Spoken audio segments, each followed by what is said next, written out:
Hello, everyone, and welcome to Quadcast, the podcast where we break down political boundaries one cast at a time. This is episode 5, and I'm your host, Cavolo, pronouns he, him, representing auth-left. Which order do we do it in this time? Because we're missing a person. I'm Tim. I'm going to be representing the libertarian right, and this is my roommate. Hi. And I'm Lina, and I'll be representing the libertarian left. Alright. As you can see, Mark is missing today. That's because he's on a trip, and despite this being a known issue, I couldn't find anyone to take his spot on the compass for this episode.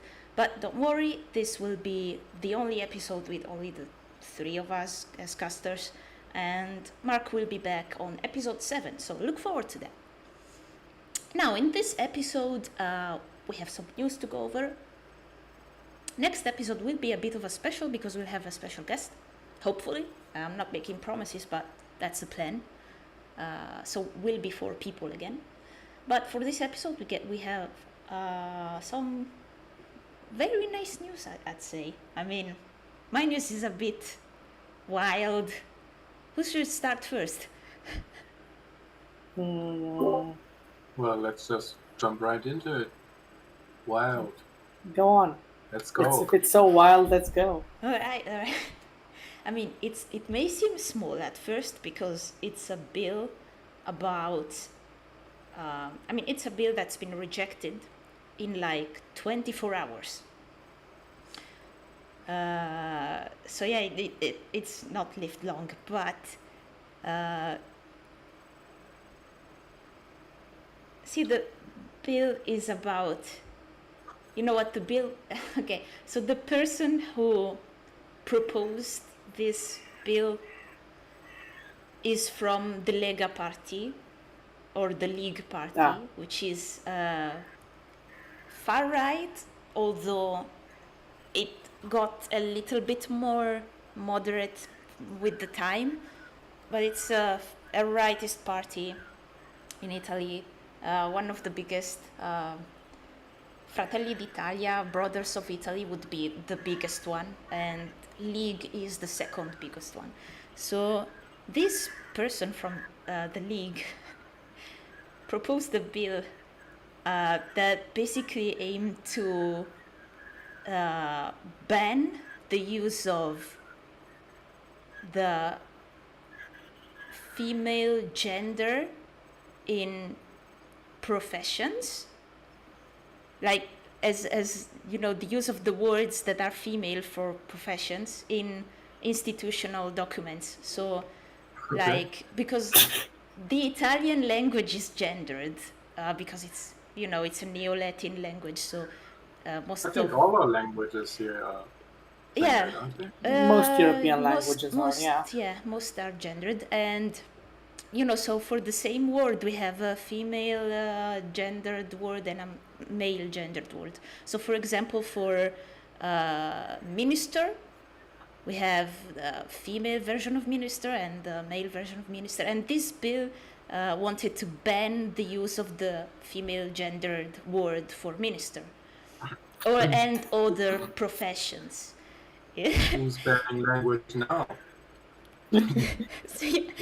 So Interesting. And the funniest thing is that this is the title of the bill. I have it on screen right now. And it's in Italian, but I'm gonna translate it for you. The first sentence you see is, I've written down the translation so I don't fumble it. The first sentence you see means provisions for the protection of the Italian language in relation to gender differences. Okay, well, that's some protecting. Yeah, I mean, come on, that's one of the distinguishing features of your language, especially compared to English, where you don't have this. So Weird. I say this is wild because it reminded me of Newspeak from 1984. Yeah. Trying to get Yeah. rid of words to, make sure Yeah. the idea of the female gender in certain professions is, doesn't exist. Uh, Yeah. so, Well, from what I knew about you, I didn't figure you'd have much problem with that, the way you used to look at women. But I mean, I just don't see how that's protecting the Italian language if you're going to ban words and yeah, take them out of circulation. Yeah. You know? yeah, it's not protecting the language at all. I mean, it's just taking away words that exist. Yeah. We even have a viewer in chat who knows Italian, I think. He's misspelling words, but I don't know if it's on purpose to make a joke or. All right. Minestro e minestre. My take on this is, first of all, language is usually just describe how people use language. That's how you get the language. You don't. But when you start prescribing things, you turn into Yeah. authoritarian, just general language manipulation in order to lock certain ideas away. For example, I'm going to bring up some George Orwell stuff. How would you describe freedom if you didn't have a word for it? You wouldn't. So how would you Yeah. describe like a female minister if you don't have a word for it? You just default to the male. Now in Romanian, we also have different like masculine and like feminine gender words for positions. However, the quote unquote literal, like the literary way of doing it is to say Miss Minister and use the male version of the function, You but know, add like Miss in front. that's what we do with the word president because it's a neutral word. It's one of the few neutral words because it ends with an E and E is kind of neutral, so we say presidente. So we differentiate between male and female by putting the male or female article before that. So we say la presidente for female and il presidente for male. So yeah, it's kind of like putting Miss and Mister. Here we just generally say like Mr. Minister or Miss Minister in general, and we use like the male, which is considered neutral. Which one thing I've always disliked about like all the gender equality movements that I've seen is that male is considered a default. Like all the historical ones, male is still considered default. At least here in the Yeah, Eastern Bloc, I'm talking same about here. like a male is considered default and like a woman can wear men's clothes but a man can't wear women's clothes, and then it's still considered weird and like Right. queer. Right. Yes, that's true. It's not just language; it's also culture where this is normal. Yeah, I've definitely recognized this. I mean, it comes back to Genesis, doesn't it? The story of Adam and Eve being made from a rib of Adam's rib cage. Adam being like the human, and a part of him being made into a woman. I mean, that really must have done something with the Europeans, I guess, because they've incorporated this idea into their languages. Now, we have this discussion too in our country, and it's about the generic male version of words being used as descriptions of a position, for example.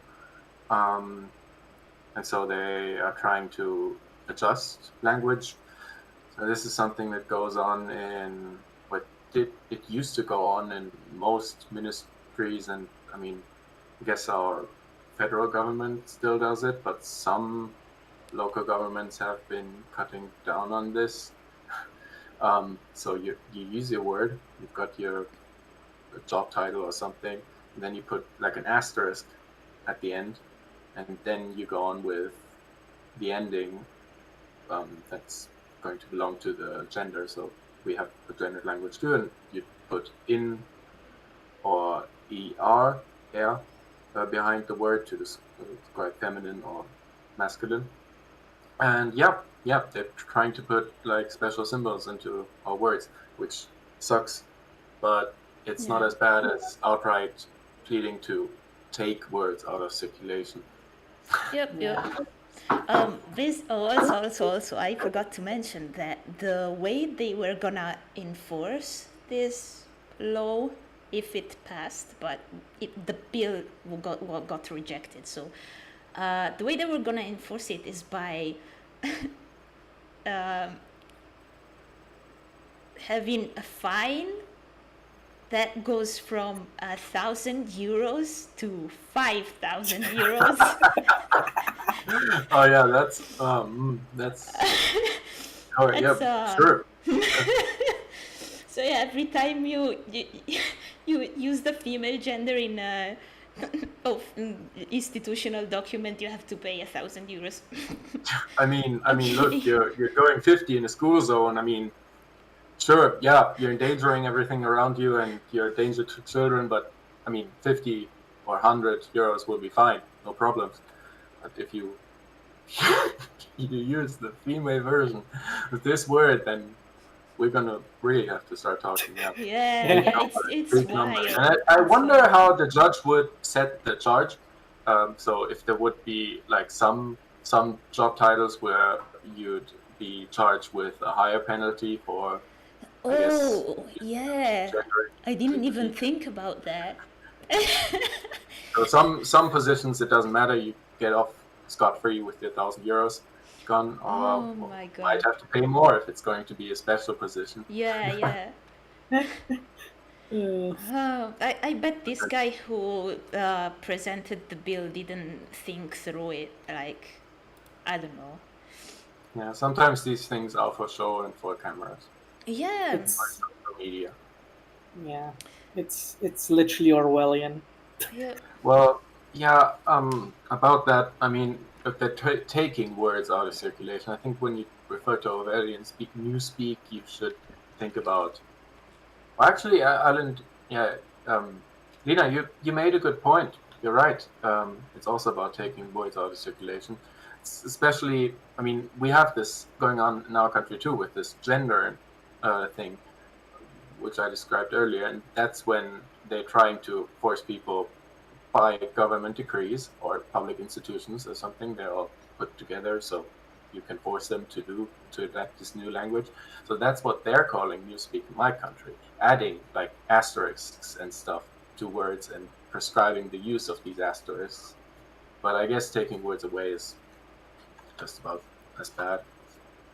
Yeah, the thing is, language just organically develops. That's how it's always been, and Yeah. language institutes have just been describing language. Yeah, Now, there are two types of linguists. There's descriptivists and prescriptivists.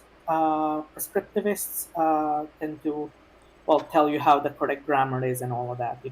Like yada yada. They see the language and they conclude that this is the correct grammar and so on. And they can also sometimes say like, well, the gender word here should be used like this, blah blah blah. That's why we have like the quote unquote official literary version of calling female ministers here, like Yeah. Miss, Minister, whatever. But like that's not enforced. That's just like the official like Yep. dictionary, On- Like enforcing it is when it becomes Orwellian. Yep. Right, yes, because sometimes it's just the matter of how does the government, being paid for by our tax money, use language. And that's a different question from how do people use language and how are they allowed to use language. On that note about prescriptive and descriptive language, I want to talk about the. Do you know about the French academia, l'Académie Française, which is basically a So what, a French university? no, it's not a university. I know we have the Romanian Academy, which is like the same thing here. Yes, So yes. I know what you mean. I know that English doesn't have that, so I have to explain it to the viewers. So it's basically a group of people that decide what goes into the official Italian language or Romanian language or French language. Basically the words that you find in the dictionary. And we have our own academy in Italy, which is called the l'Accademia della Crusca, which is a very weird name because it translates to the Academy of Starch, I think. Very weird name. But anyway, not the point. Everyone complains about the French Academy because it's very pretentious and it's very prescriptive in which words are correct and which are not. The difference, I feel like the difference with the Italian Academy is that ours is a bit more descriptive. Like, if you use a certain word very often and the population starts using it very often, it ends up in the dictionary. So as the language evolves, the academia takes note of that and amends the dictionary to, include new words and new euphemisms. Whereas the French Academy is a bit more pretentious, and if a word isn't in the dictionary, then it's wrong, and you can't use it for official documentation and stuff. So I definitely think that a more descriptive approach to language is better. It reflects new ideas popping up. The need for new words for new ideas is a need that exists like since the beginning of human language, I think. Yeah. And it cannot be stopped. So yeah. And do you guys want to hear another interesting thing about job ads in Germany? I'm not sure this word for this, but I'm going to call them job ads. Yeah, so you have your title of the jobs they're trying to hire people for, and then this is prescribed by law, then you have to put like an open bracket, M for male, /W for female, /D for diverse.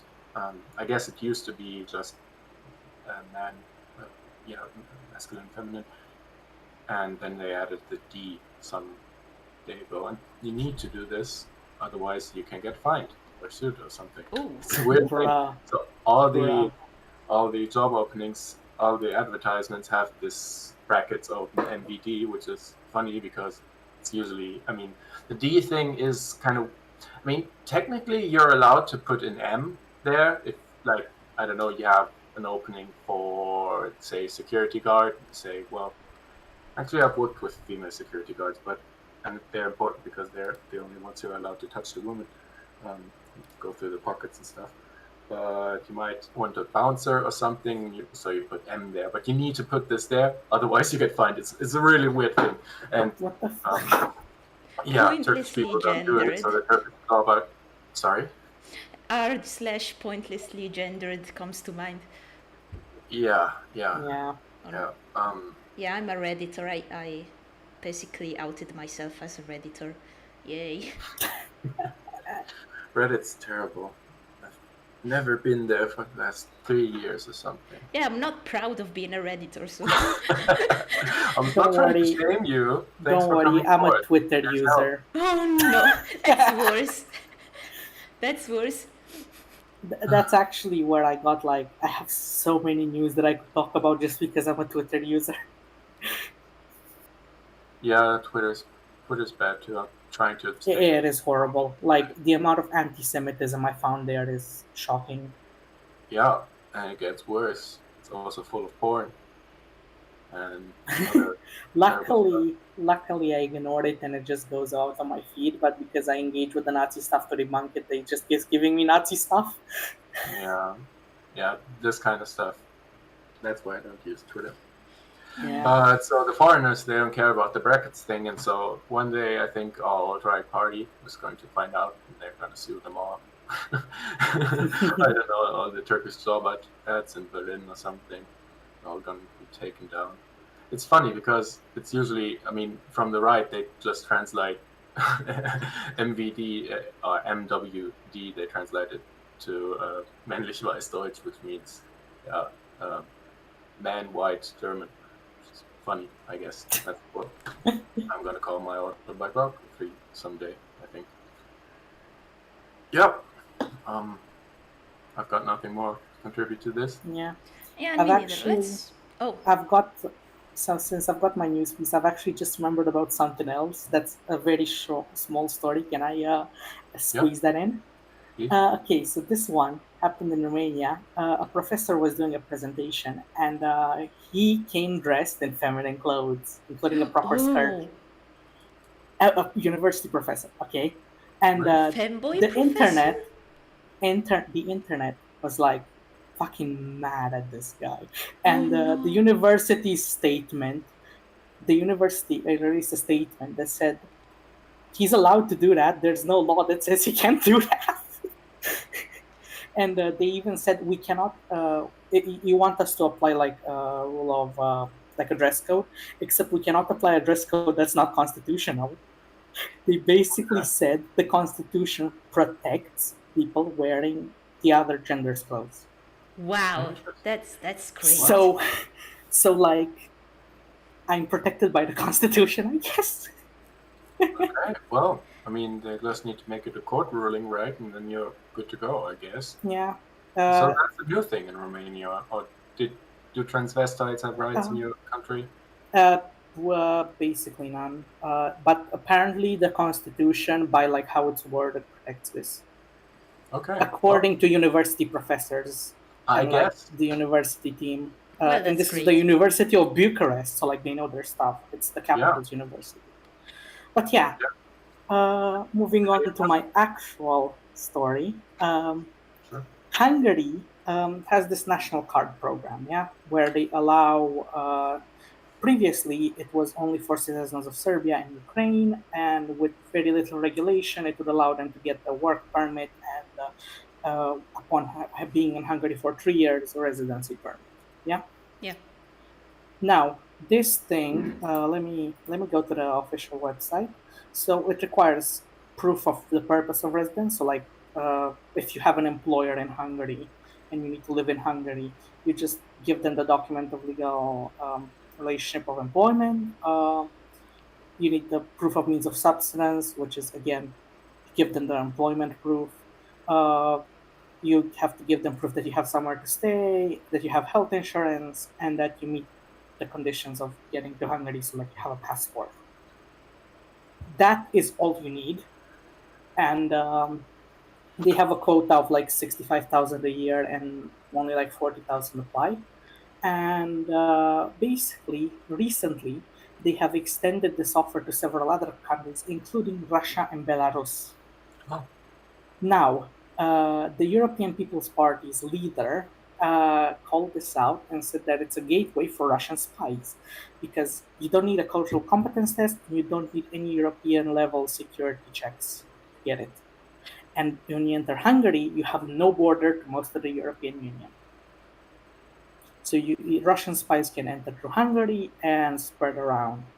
Now, there have been other organizations which state, well, they have to go through Hungary's national security checks, but we all know Hungary likes Russia. So, the question is this a gateway for Russian spies? Yeah, do you take this seriously, this threat of Russian spies? I mean, if a Russian spy is going to infiltrate your country, you're gonna get in, I guess. I mean, I'm not sure what your kind of border security looks like. My country doesn't have any, and we're doing fine with the Russian spies. We're not doing fine in general. It's very bad, but the Russian spies, I think we're good on. Are you seriously scared about Russians infiltrating? Not really. That's why I'm asking the question, because I think that, well, if they wanted to do it, this is just like another way for them to do it. It's not like... Yeah. Yeah, I think it facilitates the thing, but... The thing is, it's become an outright scare in like one of Europe's biggest parties. Oh. The EPP. And I've seen people call for the EU to be kicked, for the Hungary to be kicked out of Schengen or outright of the EU for this. So now, Okay, wow.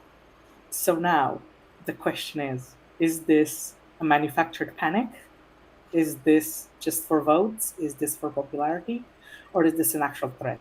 Which I don't believe it's an actual threat because Russia has many other ways of introducing spies to Europe. You know, Yeah. I believe it is not a real threat simply for the fact that Russians, I don't think they have much interest in spying in Europe. Rather, they have more interest in spying on the US, I Yeah. think. Yeah. So, Well, you can always like steal technology, also universities and stuff. I guess I guess so. that's one thing. But the most advanced technological advancements are born in the US so far. So, Well, many are. Then there's Taiwan. They need to worry about Russian spies. yeah. Other small countries with big innovation hubs.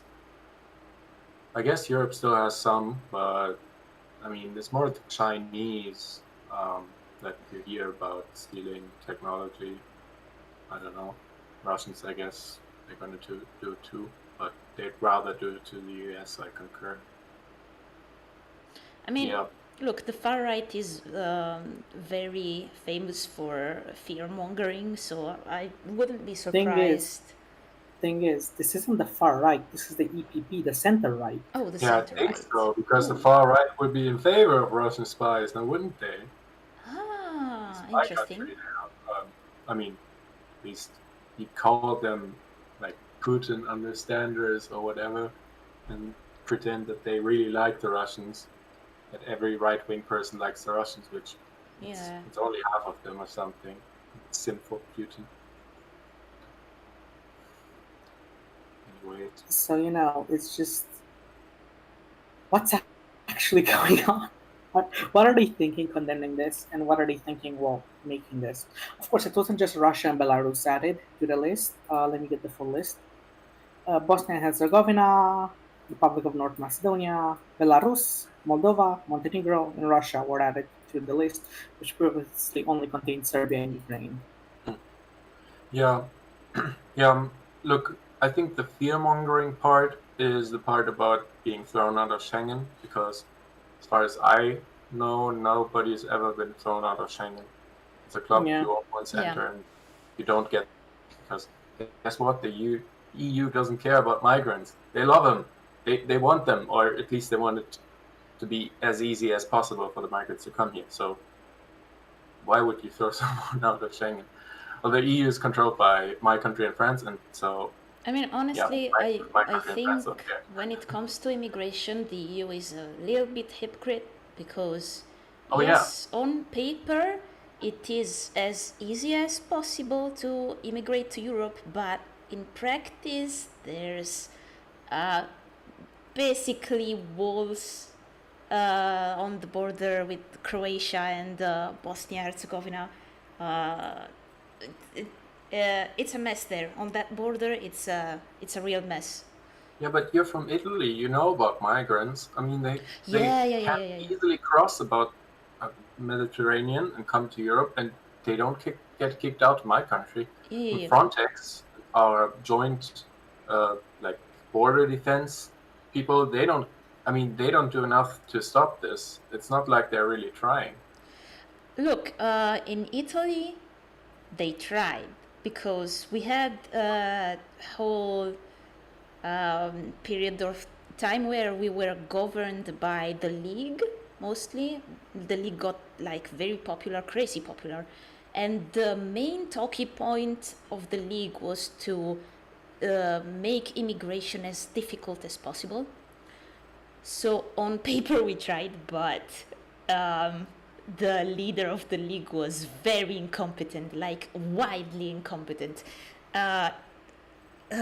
He didn't attend like 3/4 of meetings about immigration with the EU. Yeah, He did a mess on the sea front, on the ports front. yeah, probably abstain from voting on some issues. That's what politicians like to do. They like to drum up their support Yeah, the cameras and then abstain. yeah, he was very incompetent, which, I mean, it was both bad and good because the immigration laws basically stayed the same pretty much, but he really messed up the asylum stuff, you know, when immigrants ask for asylum and all those Yeah. asylum centers. He had many policies that became laws that basically messed up the asylum side of the immigration process. I don't remember very well what those laws were, but I remember it was pretty bad. And yeah, I'm for easier immigration because, you know, European population is declining, and who's gonna pay pensions if, you know, the birth rate is declining and all that stuff. I mean, we need more workforce, and immigrants seem like a good solution for that. Yeah, I mean, I'd like to debate on that, but are we going down this rabbit hole? I mean, I could go down this rabbit hole. Yeah, I could Because too. Yeah, I am- because, I have some because- problems with that. Because I'm actually like somewhere in the middle where I say that immigration shouldn't be hard, but you also shouldn't make it easy for them to slack around. Because immigrants, there have been studies that say immigration actually helps the economy.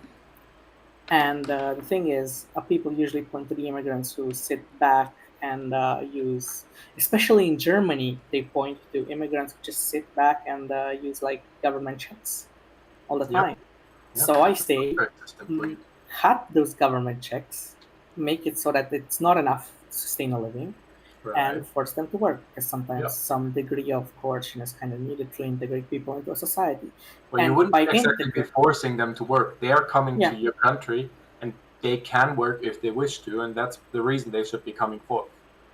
And the thing is, by integration, I do not mean like cultural assimilation. I mean integrate them into the society and make them contribute culturally to it as well. For example, in Romania, in one of the biggest cities, there's this Turkish guy.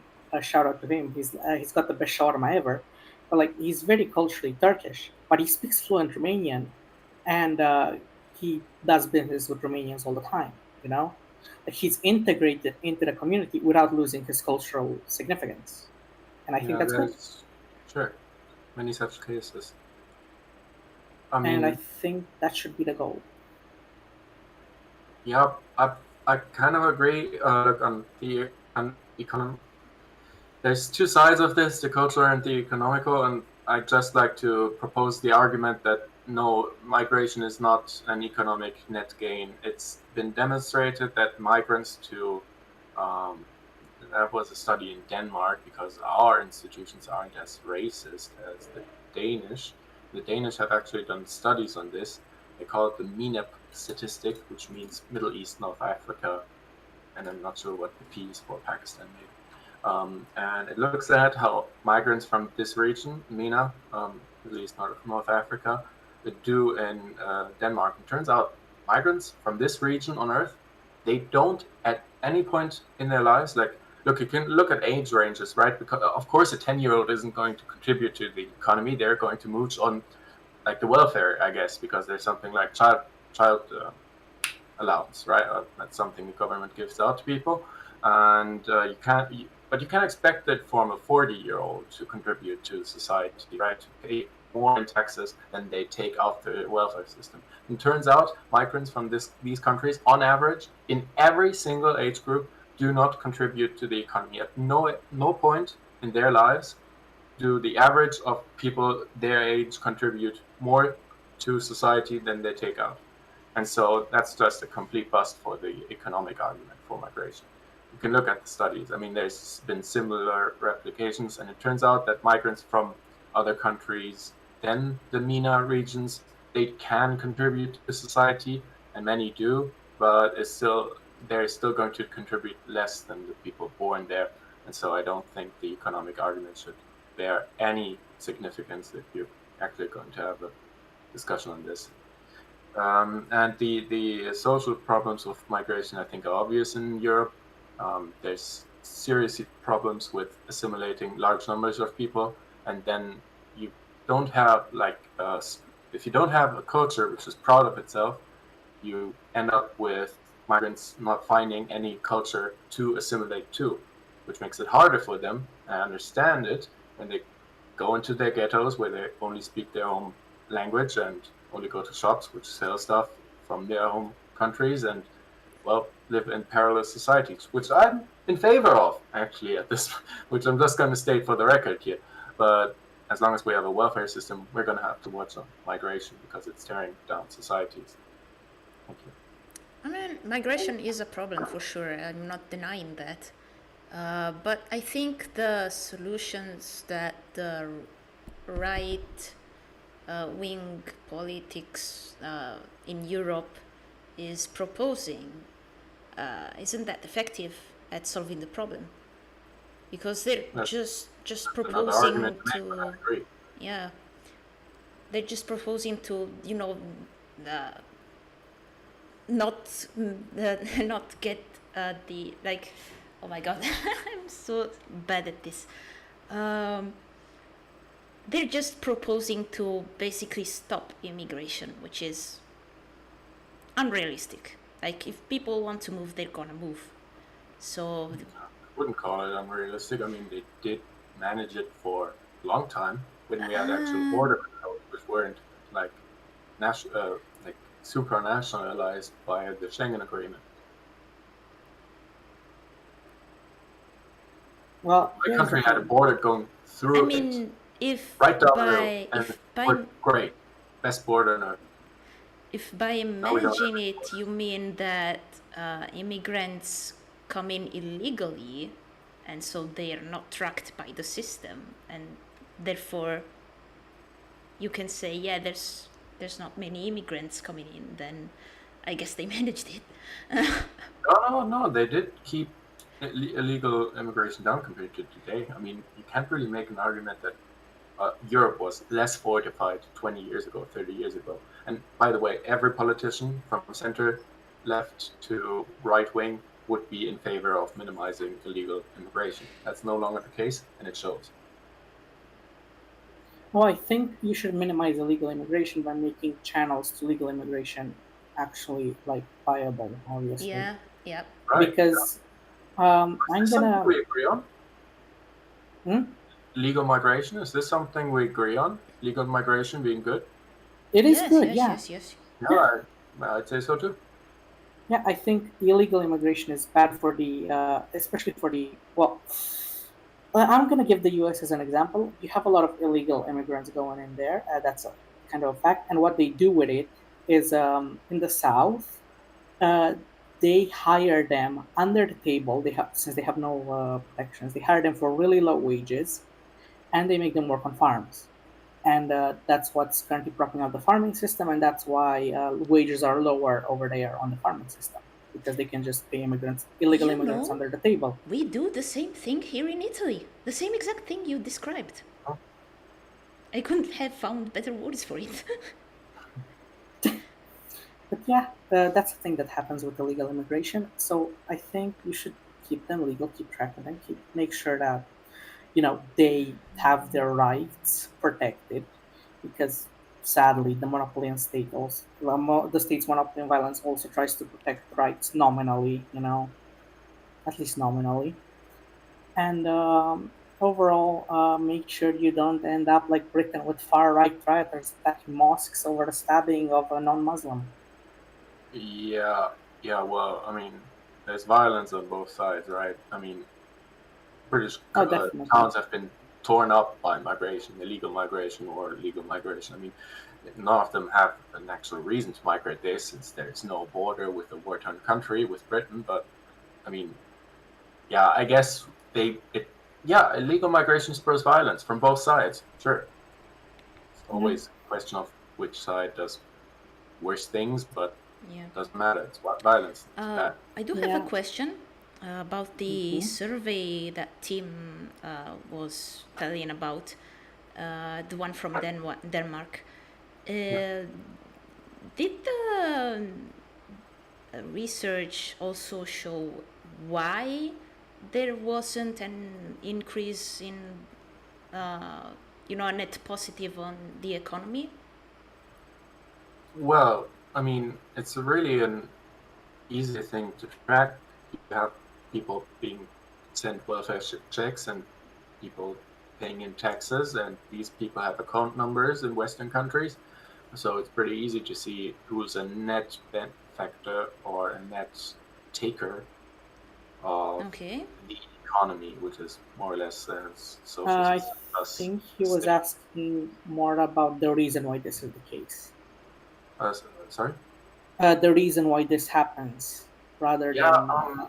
I'm not sure. I guess this was a government statistic, so I'm not sure if they tried to if they wrote this, but I'm sure other people have.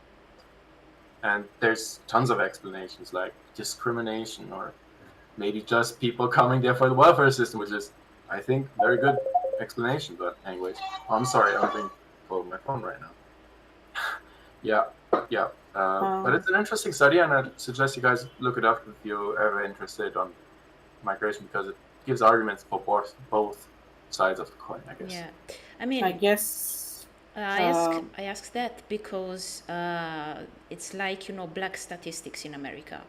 Yes, black people do more crime, but the reason is discrimination and poverty and all that stuff. So the reason here matters. Like if you're gonna say, oh, immigrants aren't a net positive for economy, then the reason matters because it could be racism or it could be something else entirely.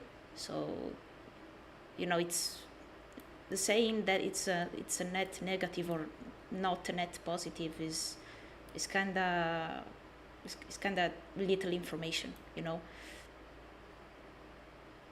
Yeah. There's curves. There's colorful curves. I suggest you guys look it up. It's very, very nice, but I'm sure the background information would be useful. Yeah. We will look it up then. I could link it in chat for viewers, I guess. Yeah, sure. I'm gonna look it up. Or actually, you can have a breather while Lina will going on. I was gonna extrapolate as to the cause, possible causes, which partially it is obviously because of the welfare, but why do they accept to live just on welfare? Well, they're kind of from war-torn areas and used to subsistence level living conditions, So the welfare actually gives them better living conditions in their own countries. Yeah, and they send money back. Yeah. I mean, that's good. I'm not judging on whether that's good or bad. You can regard it as foreign aid, but it's definitely not the right way to do foreign aid. Mm-hmm. And part of it is definitely discrimination. Like people won't hire, lots of people just won't hire immigrants. Yeah. It's also the level of education in their countries is lower, so they're not as qualified. Look, I mean, yeah, in a more perfect economy, I guess, I definitely give credence to your argument that discrimination is part of the picture. But the truth about my country, for example, is that the job market's very thirsty for all types of workers. It's not just the special people like the tradesmen, the trades. It's not just the trades. You need people everywhere. Everybody's looking for work, for working age men and women to go into the, for example, nursing professions, into the hospitals, into the trades. And we have good programs for these people, but many of them choose not to work. So I don't really see the discrimination argument when you can't really afford not to work for. I mean, have you seen tradesmen in Western Europe? They're all foreigners, or most of them are. Nobody can afford to go around hiring foreigners. I've taken way too long to explain this, sorry. I mean, I guess I'm just from a more racist country and I see that happen more often. You can't really relate to Western Europe, that's fine. Yeah. I can see that. Yeah. But if we said everything we needed to say about this, I guess we could go on to the next news. Yeah, sure.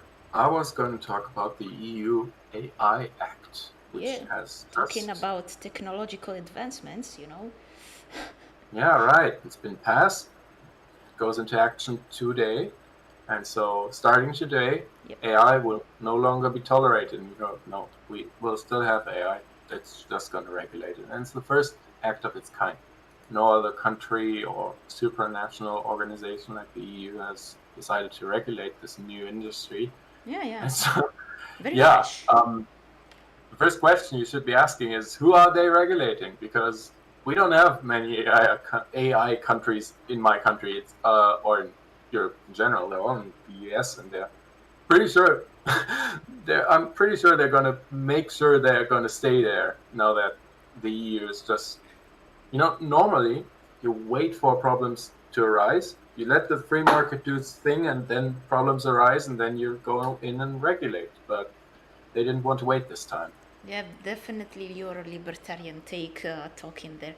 Yeah, I I'm going to read the summary. No, actually, that's a reality of policy. That's just a reality of policy. Yeah, but Because let's say prevention is cool too, I guess, I think, personally. But, I mean, there's no way the government can anticipate the problems of a new industry. They don't produce anything. They have no idea. They shouldn't be regulating before, watching how the industry behaves. Not to say that there aren't problems with AI, but I just think it's a bit it's a bit of hubris from these bureaucrats to think of regulating an industry which hasn't even come to fruition yet. I mean, it hasn't come to fruition in Europe, but you can basically look at the industries in the US and see, what problems are raising there in the US, and how can we make sure that we don't get the same problems in Europe, and then do the policy from there, I think. Yeah. You guys see any problems with AI? I'm not very informed. Go on, Lina. Okay, I have philosophical problems with it. For example, with AI art, which I think is philosophically not art. Oh, interesting. From a philosophical point of view, because art, what is art? Well, it's a communication between humans through shapes, forms, and so on. You put intent in every single stroke, in every single piece of the drawing.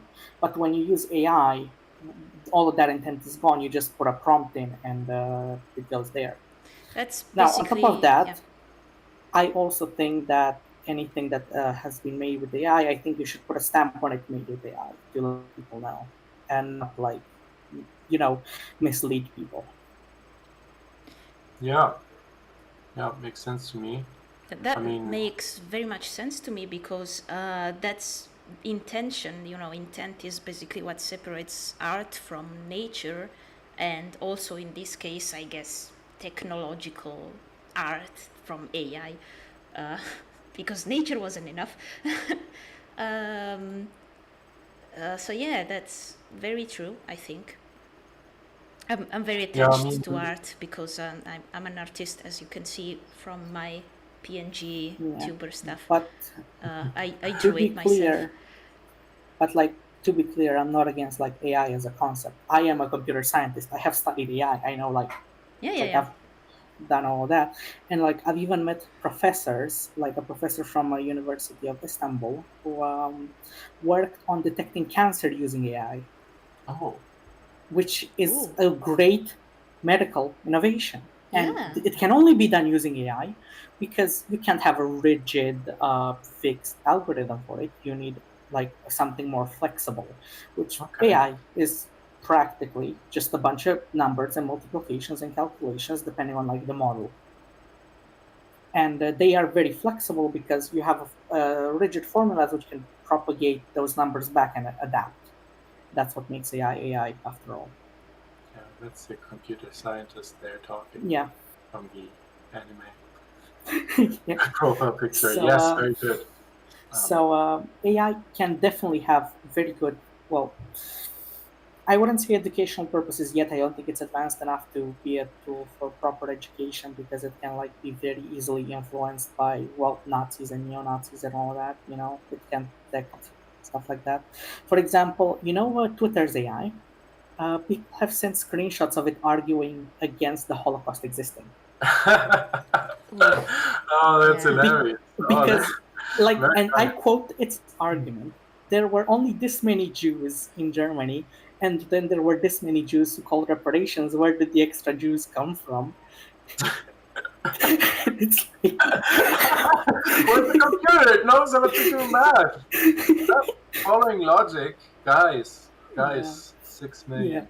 Yeah. yeah. Yeah, but I'm just going to read the sub-headline. The use of artificial intelligence in the EU will now be regulated by the AI Act, the world's first comprehensive AI law. Find out how it will protect you. And it lists a bunch of challenges that AI is going to have us facing. I guess Yeah. they classify parts of it. Sorry, jump in, please. I was just gonna ask what exactly they're regulating now. What are the regulations? Yes, so there's some things that the EU bureaucrats call unacceptable risk, because with AI, the thought always comes to the trolley problem, like risk factors Okay. where the AI might not like make the right decision Yeah. and end up hurting people. And so they have classified a few things which would be unacceptable levels of risk, where AI should have its hands out of. These include cognitive behavioral manipulation of people or specific vulnerable groups. They give an example here about voice-activated toys that could encourage dangerous behavior to children. So you might have like a toy that has like, I guess it's a voice-activated toy. Oh, that's interesting. So you might have like a mini computer which talks to you. That I can see that coming, like toys, but with AI in them. So children can have someone to talk to while mom is smoking cigarettes. Yeah. Drinking. Yeah. Nice. Not in the EU, though. No, they are going to have to stunt it, like how ChatGPT is stunted to, like, not deny the Holocaust. They will have to ban it from, I guess, manipulating children into, yes, but also picking up smoking or whatever. I guess. I mean, Then I can see that as being a problem because you know what I'm thinking about? I'm thinking about I don't remember what it's called, but you know the love bot. Oh my god. Yeah.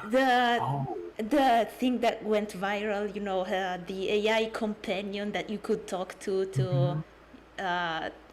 basically have sexting with them. I don't know. Yeah, I've been reminded for that, and that's basically a toy for adults. Yeah. And basically they're banning the same thing but for children, like AI toys for children. That makes sense to me because you know how bad that AI companion went. It started saying triggering things to victims of abuse and stuff like that. Racial slurs? Any? What? Any racial slurs? Yeah, I think so. I don't think I've heard. I don't think I've heard of that. I don't know honestly. I don't know. I don't know if We'll have to wait that was for a a thing. racial slur update. I'll have to look for that, I guess. Yeah, but not in the EU no more. No, we're also not going to have social scoring. So they're banning AI, which would do like a social credit system type of observation on people based on behavior. That makes sense. That makes very much sense, I think. Yeah, but I mean, does it? I mean, that's where the EU is headed with their policies. I mean, really? I think they're just trying to ban others from doing it, if you ask me. We're going to laugh about this 10 years from now. You know how AI is going to transform the government? No, I don't mean that they're going to replace all the useless government bureaucrats with AI. They're never going to let go of those people because they have pensions and whatever, and they want to keep their jobs. But they're going to use AI to make life worse for us. I'm very, very sure of this. I'm pretty sure of this too. I mean, okay, the EU is passed this law that regulates AI, but I don't think this law only applies to companies. I think it applies to the government of the EU as well, right? Actually, yeah, Am I yeah, you're right. mistaken? Oh, I yeah. didn't think about this. You see? You're right. This So, law would, in fact, ban their own. I mean, the thing that right-wing scaremongers like myself, yours truly, would have you believe, that's something that will be banned under this act. Huh. Never thought about this. You're right. I guess that's a good thing, right? I No mean, social credit system. thing is, they can do a social credit system without AI. yeah, but I Yeah, don't think that's that... another thing. They can do it without AI. Like, That look, is true. That is true, but I don't think the EU is headed there. I mean, Tim says that's where they're heading with their policies, but I don't see that. Yeah. I mean, we have continuously expanded the state and the ways in which the state wants to know information about you. There's something called Datenschutz. It's just data security. That's like the number one thing in my country. That's one thing all bureaucrats care about. It's Datenschutz. It's to keep information private. Not private from the state, mind you, but private from other people. The state can have as much as they want. At least, I mean, that's where you get all the, about how from Europe you access a website, you need to click on the allow cookies option. Yeah. That's Datenschutz. I mean, I don't know why people care about this so much, but they do.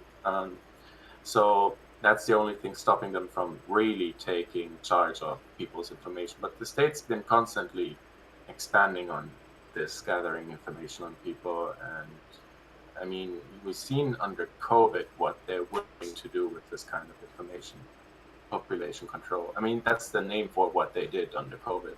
I think that should be a warning shot we shouldn't forget. Just 3 years from, actually it hasn't been 3 years, it's only been 2 years since the measures ceased. So yeah, keep that in mind. All right, didn't know this about Germany. Yeah. Are you referring to the GDPR? The sorry? Is that the Romanian acronym I'm thinking of? Because we have you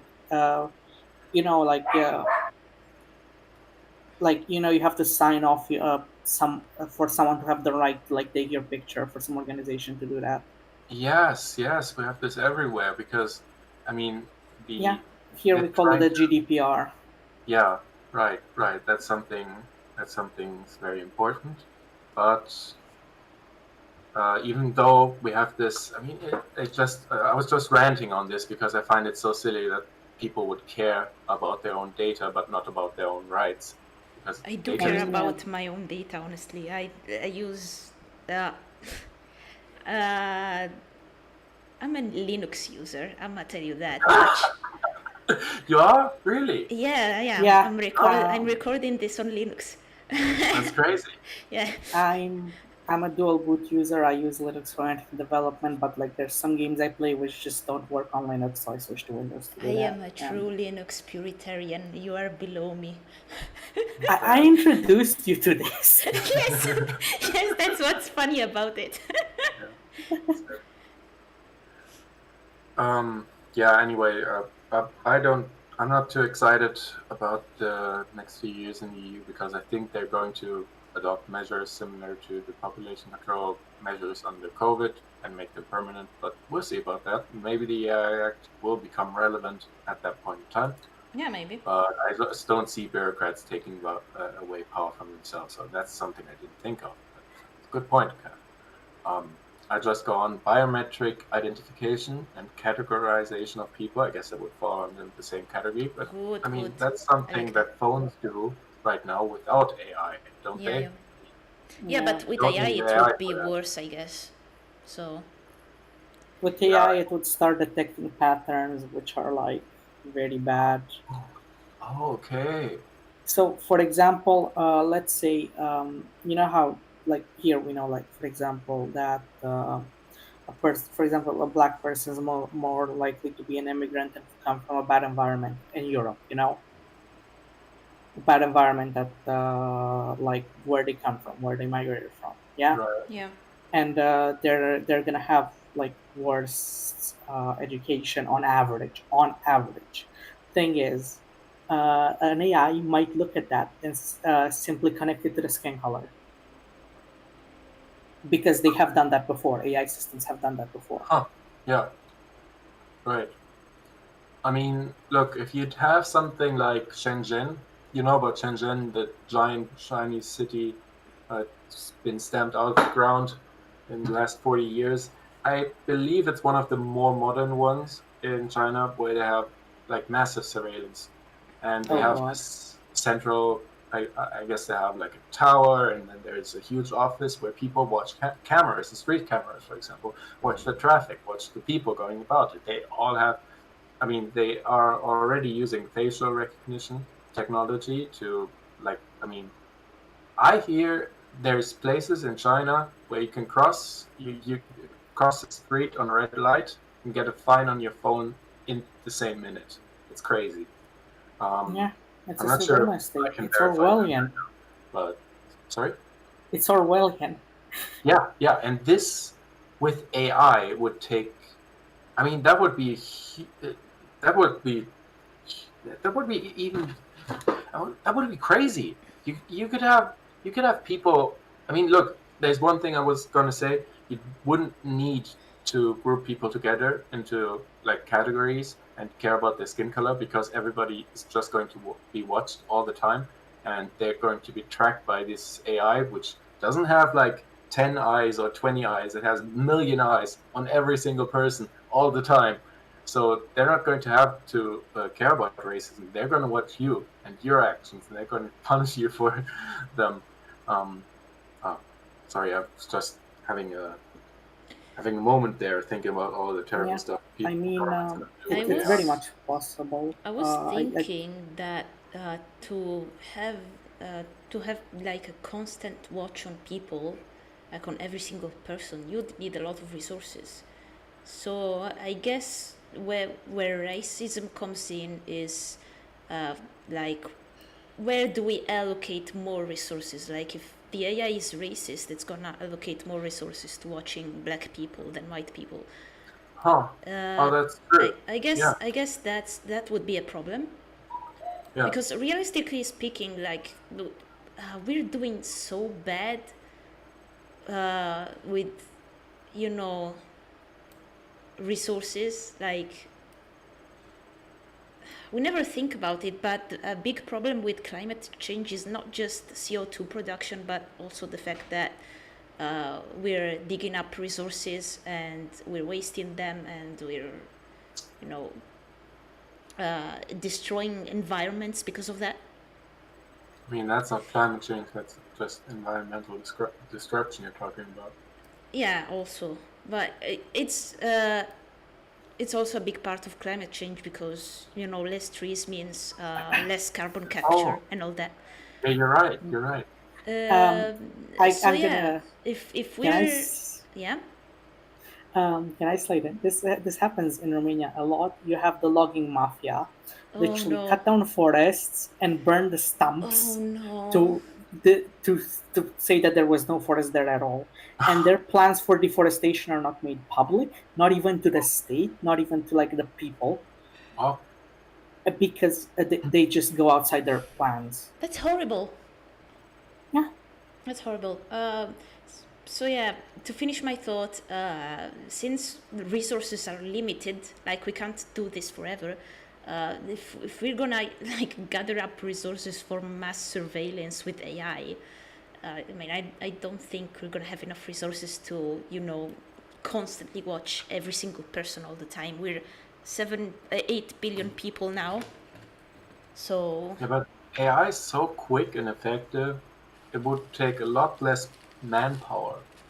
I mean, sure, you'd need computing power and cameras, but a lot less manpower than is required right now. yeah, Yeah, less you need manpower quite for a sure. lot of you need quite a lot of computing power to use AI on such a scale, though, Oh, okay. and that's gonna use a lot of electricity. Yeah, Yeah, sure. people underestimate computing power in terms of environmental damage because, like, already things like Google servers they're already taking a huge toll on the resource gathering stuff. Oh yeah, sure. So if we put in AI on top of that for mass surveillance for a huge chunk of the population, that's a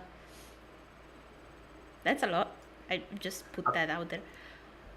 Yeah, I haven't thought about it that way, but look, I mean, there's a market for electricity. It's just going to be more expensive, and then people would have to charge more for these services. So I don't see there being much of a problem. Now, electricity is becoming more and more scarce in my country, so we might find that at some times the government Big Brother is watching us, and at other times when the wind doesn't go through the wind turbines and the sun's out, we are good and we can go out and meet each other and drink in public and stuff, whatever the AI is preventing us from doing. Yep. But sure, the environmental thing is something to be considered with all of these innovations. Hey, so the AI Act, they have the category of unacceptable risk, which we just went over now. And then there's a second category of high risk AI. All the others good, but there's these two categories, and they're going to need people to register. For example, there's AI systems that are used in products falling under the EU's product safety legislation. And so toys, cars, Cybertruck, for example, steal by wire area. I would ban the whole Cybertruck, honestly. It's a dumpster fire, just ban it. That's an EU act. I wouldn't support it, but I don't like the Cybertruck. I mean, this thing, it has lag in the steering. I saw a video with someone, I think I did this on the last podcast already. Yeah. Cybertrucks were weird. And lifts. I don't know why you put ChatGPT on the lift, but I guess you could, and then you'd have to look at the individual product safety legislation, but that's something we could see in Europe. And then there's also AI systems falling into specific areas that have to be registered in an EU database. So I guess you'd have to give them the code. I'm not sure, but it's going to have to be registered, and that's management and operation of critical infrastructure like hospitals. Hospital AI would be crazy, wouldn't it? Admitting patients. It would be so good. Administering medicine. Oh yeah, you're from medical university, so what do you think would AI do to the medical field when it comes to hospital administration? Gotta put a disclaimer here. I did study for some years, not gonna disclose how many years to avoid getting my age pinned down, but I've studied some years of medicine, but I wasn't able to pass my exams, so I'm actually changing my university now. Next year I'm gonna be attending a different faculty and hopefully get a different degree. But you're still in the medical field. Yeah, still in the medical field. But I'm not. What I'm trying to say is I'm not. Competent in this field. But it sure is a field of interest of mine. So I think AI in medicine would be good. To a certain extent. I mean, the thing about cancer cells. Yeah, the thing about cancer, using AI to find cancer, that's genius. That's a genius idea. I'm totally supportive of that.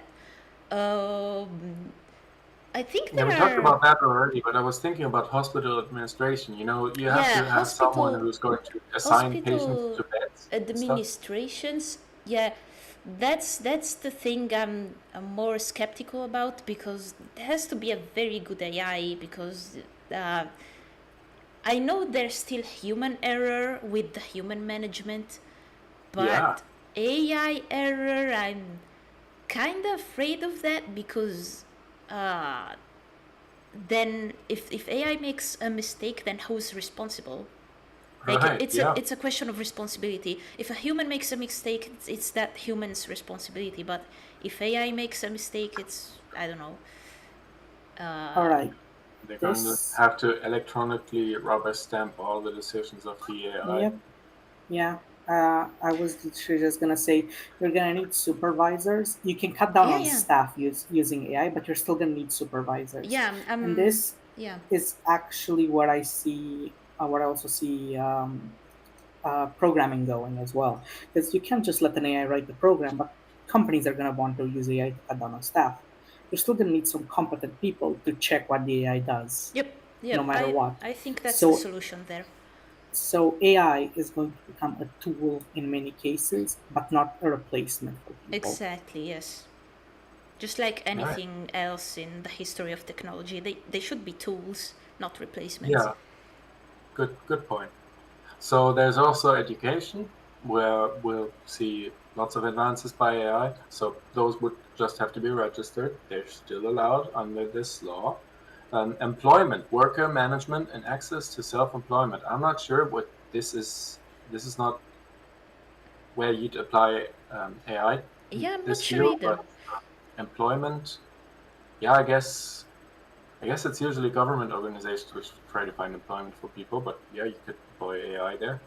Then there's access to and enjoyment of essential private services and public services and benefits. So that's another thing in the public sector. Well, yeah, makes sense to cut down on bureaucrats. I don't think they will because bureaucrats don't like being fired and they're going to vote against you. That's one thing. Or conversely, if you keep them on the payroll, they're going to vote for the leftist parties. Then there's law enforcement. Oh, what do you guys think about real life RoboCop? I have huge Dystopian. issue with it. Dystopian. I Outright dystopian. Yeah, I have huge issues with it because they're already kind of doing this without AI. Like, how they're trying to prevent crime. I've seen this in America, in the US. I don't know if it's something that happens in other countries, but I've seen that in some parts of the US they tried to predict crime by observing, the current trends and trying to predict future trends, like which areas are more prone to crime and which people are more prone to crime. And that always ended up in disaster. So if they implement AI in that as well, yeah, I don't trust that stuff. I don't trust that science. Yeah, I guess many of the aspects we're thinking of when it comes to AI and law enforcement would be banned under the unacceptable risk qualifier Yeah. from the former paragraph. Yeah, but that's going to be interesting. I'm looking forward to RoboCop. I think RoboCop should be privatized, just like in the movie, by the way, and they should have companies do special legal services, which, I mean, look, private law enforcement's already been implemented in a few Western cities. I believe there's a few in London, for example, and they're doing great work. It's based on a single news article from a meme I saw on the internet, so it must be true. But basically, I believe in private law enforcement. It's a good thing, and they should definitely start using AI robots. Like the Boston Dynamics dogs. You seen them? Oh no, yeah. Yeah. Yeah. That would be crazy, wouldn't it? Like That put that an would AI in be. there and have them run around like police dogs. Oh no. Oh That no. would be good. Oh yeah, it's a police dog who doesn't bite any non-criminals, like normal police dogs. Like there's always a chance that. I mean, police dogs are used to sniff drugs, but how is a robot gonna do that? Well, they're gonna have drug sensors, I guess. I guess. I don't know. But I think you should equip them with like tape a knife or something onto the dog, or maybe a gun. Just tape, Yeah, I don't like that idea. Put a gun on there. Well, that sounds I good. think- Like a good idea. It just shouldn't be in the hands of the state. It should be in the hands of the people, if you ask me. I think any weapon should be remote controlled, not controlled by an AI, because an AI can mess up. And Yeah, who's I'd be responsible afraid for to that? build one of these things because the AI might mess up. Yeah. Yeah, but law enforcement is not prohibited under this act. It's just you need to registered, I guess. I do need to say that I've never seen RoboCop. Yeah, I'm just meaning. Yeah, but I feel like I'm kind of missing something here. But yeah. Yeah, this is company trying to sell robot policemen. I believe that's how it goes. Then there's Anyways. migration, asylum, and border control management, another public sector thing. So I'm not sure how you're going to use AI for this without using biometric identification and categorization of people, which is unacceptable by the EU standards, but I guess it's allowed. And assistance in legal interpretation of the application of the law. What do you think of that? AI lawyers in their current state are kind of shit. Right? Really? Okay. Yeah, I've heard of people following them and like getting busted for like, as in like having bad interpretations of the law and trying to represent themselves in court using them and just getting curb stomped by actual lawyers. I'm sorry to hear that. Yeah, So I'm like sorry in to their hear current that. form, I think if you were to make that, you would need not just a language model. You would need a language model specialized in legal speech. Yeah. You would need something more specialized, not just ask ChatGPT or whatever. Right. And I think it's possible because of technicality of legal speech, which allows for it to connect patterns properly. Yeah. But I think it will still require human supervision at the end of the day. Yeah, I just think probably. the law is such a great field to put AI to work on because you've got these people studying for 7 years to become lawyers in my country, and we wouldn't need like a quarter of these people. We could do with a lot less lawyers, and we will because AI is going to take their jobs. I'm excited. Okay. Anyways, I mean, I I can guess see there's that. some legal systems which have like common law aspects where court rulings are very important, like the US, for example, that's very famously so, or I guess also historical Britain. And so in these countries, you definitely need AI because nobody's going to know about all the court cases in all of history. And the AI is going to know about this. So, Yeah. yeah. Yep. The AI's increased capacity to look for precedents and such is definitely going to help. And I think that at the very least, it is going to be used as a tool for lawyers to get data on precedents. And at most, it could actually replace like a bunch of lawyers and have like one supervisor that checks that what the AI is saying is not bullshit. Yeah. Yeah, well, so these are the kind of things the EU is taking away from us. Well, not really. At least they're saying that you can still build one of these AIs. They're just going to have to be registered in the EU database. But I don't see AI law chatbots for German law coming anytime soon. It's probably also going to be because there's a bunch of bureaucrats sitting around the source code and waiting for the whole thing to, I don't know, I guess, be approved by some middle manager in some sad bureaucratic office. Yeah. But on the other hand, it's not could have been worse, right? They could have just outright banned the application of AI in these fields. Yeah. They could have just banned them, Yeah. but they didn't.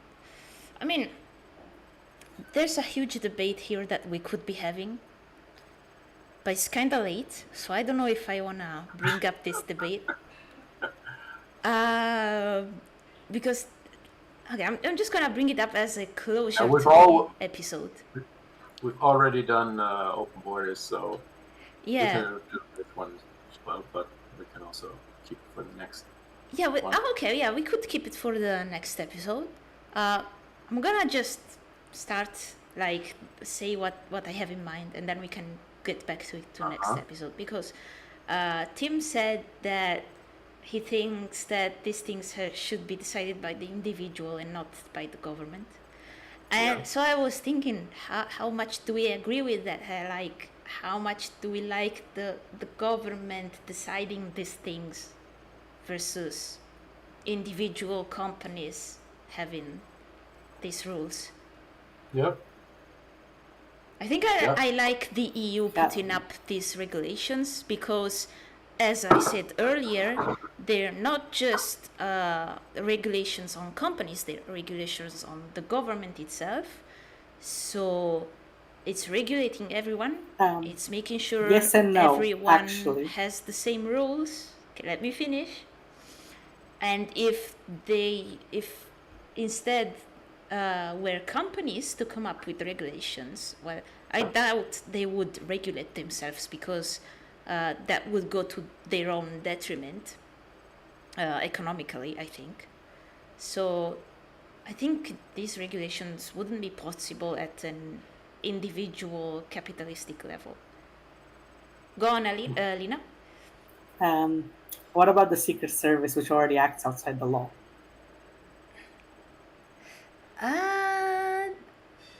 That's a problem.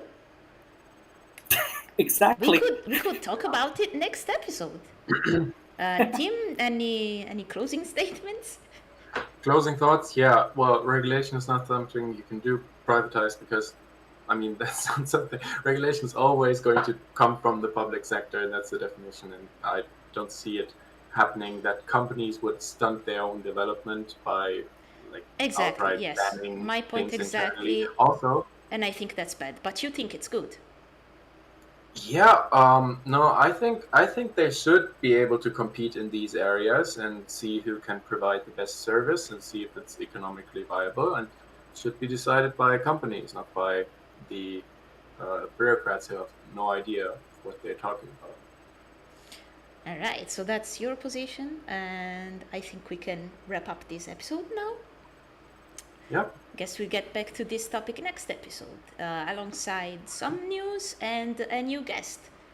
I think, maybe. I don't make promises. But if things go as planned, we're gonna have a new guest. So, thank you all for watching this episode.